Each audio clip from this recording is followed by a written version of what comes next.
Hi, I'm Warren Sprouse. This is the Bible Forum. You're here every Sunday night with me, I trust, from 8 to 10 p.m. We look at life through a biblical lens and solve all the world's problems in 2 hours or less. This is Thanksgiving weekend in 2015. I wanted to tell you the story of Thanksgiving and of God's provision, not just in the classic way that you look at it, but how God takes care of his people before they can ever ask or think. We're talking about the Pilgrims. We're talking about Plymouth Rock. December 11th, 1620. First winter that they were there was absolutely devastating. By the time the next year rolled around, they had lost 46 of the original 102 who had sailed with them on the Mayflower. The harvest of 1621 was bountiful. The remaining colonists decided to celebrate with a feast, included 91 natives who had helped the Pilgrims survive their first year. It is believed that the Pilgrims would not have made it through that year without the help of these natives. The feast was more of a traditional English harvest festival than a true Thanksgiving observance, and it lasted about 3 days. Some say a week. Governor Bradford sent, as he said, wrote in his journal, quote, 4 men fowling, end of quote, looking for wild ducks and geese. It's not certain that wild turkey was part of their feast. It is certain that they had venison. It is certain that the term turkey was used by the Pilgrims to mean any sort of wild fowl. But that's the end of the story. What's the beginning of the story? The beginning of the story starts almost 2 decades before, with a Native American whose name was Tisquantum. Tisquantum had been enslaved a number of times during his life, although many historians disagree on that fact and believe he was only captured by the English once. But according to some historians, Tisquantum was first captured as a young boy in 1605, along with 4 Penobscots, captured by Captain George Weymouth, who was exploring the coast of Maine and Massachusetts at the request of a colonial entrepreneur named Sir Fernando Gorges. Weymouth's shipmate James Rossier wrote an account of how they captured the Native Americans. Historians disagree with the details of the story, considering the author may have simply chosen Tisquantum's name simply because he knew the rest of the story. But most historians agree that in 1614, Tisquantum was captured in Massachusetts, this time by Captain Thomas Hunt, a lieutenant for Captain John Smith, who lured him, Tisquantum, and 23 other friendly Native Americans on board Hunt's ship with the promise of trade. Once on board, Hunt locked them below deck and sailed off with them to Malaga, Spain, where he sold them off as slaves.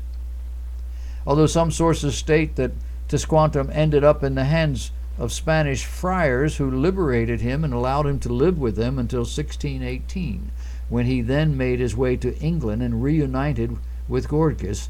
It is just not true, according to the journal of Mayflower Pilgrim William Bradford. Bradford's journal corroborates the story most historians believe, that after landing in Spain, Tisquantum, who had his name changed to Squanto, was taken up by a ship captain to London and then Newfoundland, where he lived for a few years before being taken back to England as an interpreter for Captain Thomas Dermer, an employee of Gorges. In 1619, Gorges, who owned much of what is today modern Maine, sent Squanto and Dermer on a trip to New England to trade with local Native Americans. As Dermer and Squanto sailed along the New England coast toward Squanto's village, Dermer recorded his findings in his journal.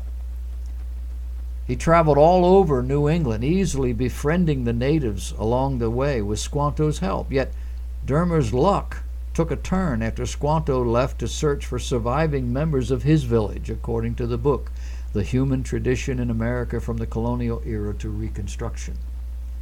In Dermer's story, he says, on his own, he was unable to persuade the Indians at what we now call Pleasant Harbor of his good intentions. He was captured and barely succeeded in escaping.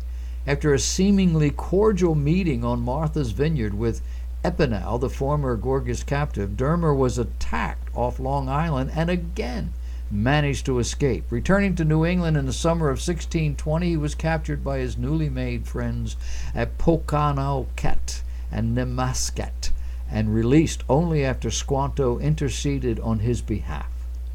Dermer with Squanto then proceeded to Martha's Vineyard, where they were attacked again.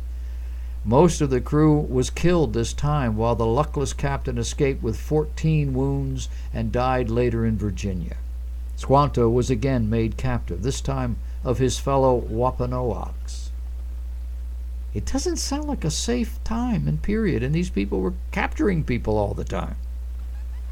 A few months later, March of 1621, the Wampanoags with Squanto's skills to the test when they met with a struggling colony of pilgrims they had been watching at Plymouth that winter.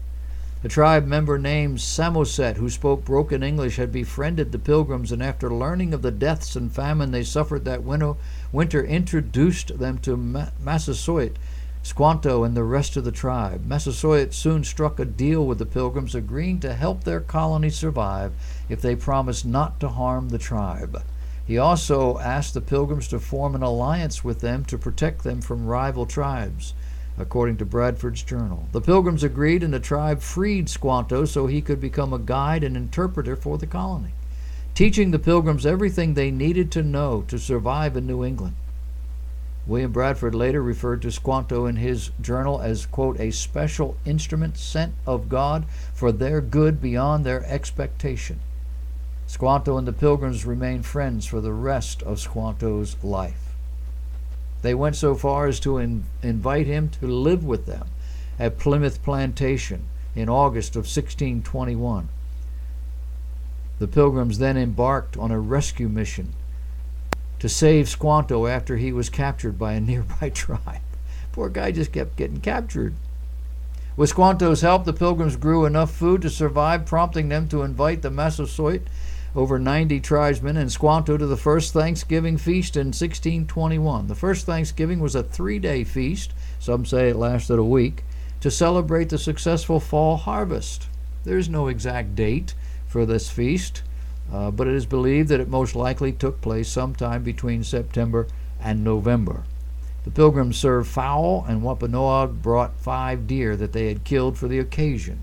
The group also played games and exercised our arms. It is not known if the Thanksgiving feast became a recurring celebration for the pilgrim. There's no other account of the pilgrims holding any more harvest celebrations after 1621. It is possible that the feast happened, but if it did, they just weren't recorded. This is a story of God supernaturally organizing the lives of all these disparate people. Here's a young Native American who is captured and taken to Europe, where he learns a language he will need to know when he comes back. A young native who wants to come back and finds friends who are going in that direction, willing to take him back, a valuable interpreter. And he gets back. And of course he's captured and different thing. But in being captured, he is then brought to these pilgrims because it is known that he can speak their language. He's a captive, but he's an interpreter for this other tribe. I mean, it's just weaving this thing together. To what end? That these pilgrims, religious sufferers, being persecuted in great Britain and in Europe, finding refuge someplace on the planet away from everybody where they could just have the freedom to serve God according to their conscience. And that's the story of America, where people can serve God in the freedom of their own conscience. And for 100, 200 years, that's what people did. They came, they brought their religion. Their religion was subservient in one sense because of the culture, but they were free to exercise it. Their religion didn't inform our laws or our culture, but they were free to exercise it. What changed? What changed was a progressive idea or ideal.